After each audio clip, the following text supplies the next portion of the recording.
ओम श्री गणेशाय नमः। ओम लक्ष्मी नमः। ओम सरस्वती नमः।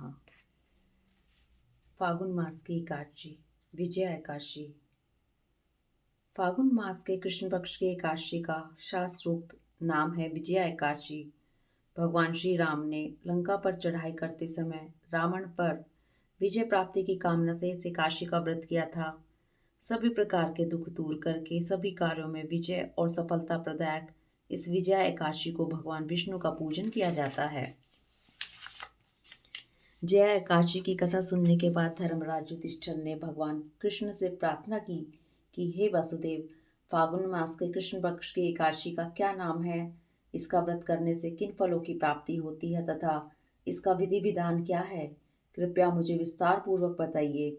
योगेश्वर भगवान श्री कृष्ण ने कहा, हे राजेंद्र, फागुन मास के कृष्ण पक्ष की इस सर्वसिद्धि प्रदायक एकादशी का नाम विजया है।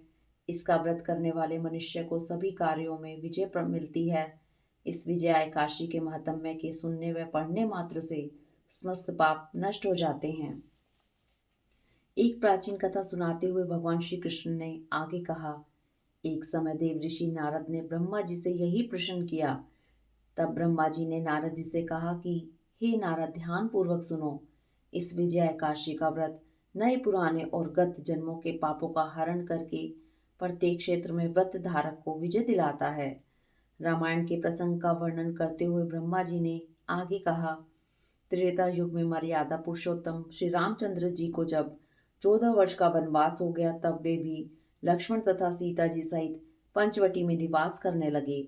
वहां से दुष्ट रावण ने जब सीता जी का हरण कर लिया, तब श्री राम जी और लक्ष्मण जी अत्यंत व्याकुल हुए और सीता जी की खोज में चल दिए। घूमते घूमते जब वे मरणासन जटायु के पास पहुंचे तो जटायु उन्हें सीता जी का वृतांत सुनाकर स्वर्ग लोक चला गया। कुछ आगे जाकर उनकी सुग्रीव से मित्रता हुई और बाली का वध किया।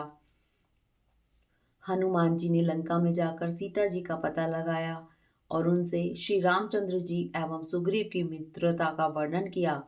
वहां से लौटकर हनुमान जी श्री रामचंद्र जी के पास आए और सब समाचार कहे। श्री रामचंद्र जी ने वानर सेना सहित सुग्रीव की सम्मति से लंका को प्रस्थान किया। जब श्री रामचंद्र जी समुद्र के किनारे पहुंचे, तब उन्होंने मगरमच्छ आदि से युक्त अथाह समुद्र को देखकर लक्ष्मण जी से कहा कि इस समुद्र को हम किस प्रकार पार कर सकेंगे। श्री लक्ष्मण जी कहने लगे, हे पुरुषोत्तम, आप सब कुछ जानते हैं। यहाँ से आधा योजन दूर कुमारी द्वीप में वक दालभ्य नाम के मुनि रहते हैं। उन्होंने अनेकों ब्रह्मा देखे हैं। आप उनके पास जाकर इसका उपाय पूछिए। लक्ष्मण जी के इस प्रकार के वचन सुनकर श्री रामचंद्र जी वकदालभ्य ऋषि के पास गए और उनको प्रणाम करके बैठ गए। मुनि ने उनसे पूछा, हे राम, आपका आना कैसे हुआ। रामचंद्र जी कहने लगे, हे ऋषिवर, मैं अपनी सेना सहित यहाँ आया हूँ और राक्षसों को जीतने के लिए लंका जा रहा हूँ। आप कृपा करके समुद्र पार करने का कोई उपाय बताइए। मैं इसी कारण आपके पास आया हूँ।